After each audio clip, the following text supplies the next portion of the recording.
Quand Jésus a rencontré les femmes qui pleuraient avec quelques-uns de ses disciples sur son chemin de croix, il leur a dit de ne pas pleurer pour lui, mais pour eux-mêmes et pour leurs enfants, étant donné la méchanceté de Jérusalem. Luc 23, 27-31. Alors qu'il souffrait atrocement et était humilié, il ne se préoccupait pas de lui-même, mais des vies et des âmes de ceux qui encouraient la damnation éternelle à cause de leurs péchés. Cet avertissement vaut aussi pour les chrétiens d'aujourd'hui. Nous devons prendre garde à ne pas laisser notre préoccupation pour ce monde passer avant notre consécration et notre obéissance à Dieu. Jésus a dit, « Mon royaume n'est pas de ce monde. » Jean 18, 36.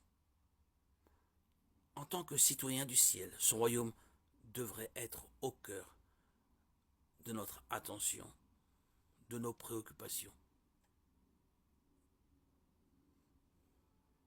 Dieu a volontairement renoncé au privilège de sa divinité afin de nous ouvrir la voie du salut par son sacrifice.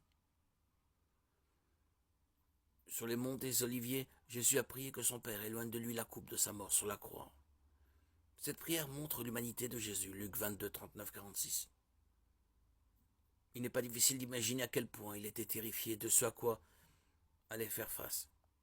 Il y a des moments dans nos vies où nous devons choisir entre faire la volonté de Dieu et la nôtre. Ce choix, comme celui de Jésus, révèle notre niveau de consécration et d'obéissance à Dieu, ainsi que le véritable état de notre cœur. Jésus savait ce qu'il attendait et a prié sur le mont des Oliviers que Dieu change le cours des événements. Mais le cœur de sa prière était que la volonté du Père soit faite, peu importe ce que cela impliquait pour lui. Même cloué sur la croix alors que le souffle de vie l'abandonnait doucement, Jésus nous enseignait encore l'importance d'obéir à la parole de Dieu et de lui faire confiance, quelles que soient les circonstances.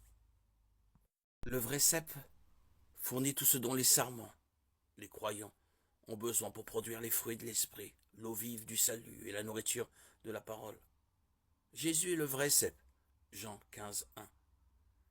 Jésus est le seul chemin vers Dieu, la seule vérité dans un monde de mensonges et la seule source de vie éternelle. Il incarne ces trois aspects dans un sens à la fois temporel et éternel. Il est le chemin, la vérité et la vie. Jean 14, 6. Le nom que l'on donne aussi à Jésus est le rocher, 1 Corinthiens 10, 4. De même que l'eau, source de vie, a jailli du rocher que Moïse a frappé dans le désert, de même Jésus est le rocher dont découlent les eaux vives de la vie éternelle. Il est le rocher sur lequel nous construisons notre demeure spirituelle, de manière à ce qu'aucune tempête ne puisse l'ébranler. Il est appelé la résurrection et la vie, Jean 11, 25. Jésus est l'incarnation du moyen par lequel les pécheurs obtiennent la résurrection à la vie éternelle.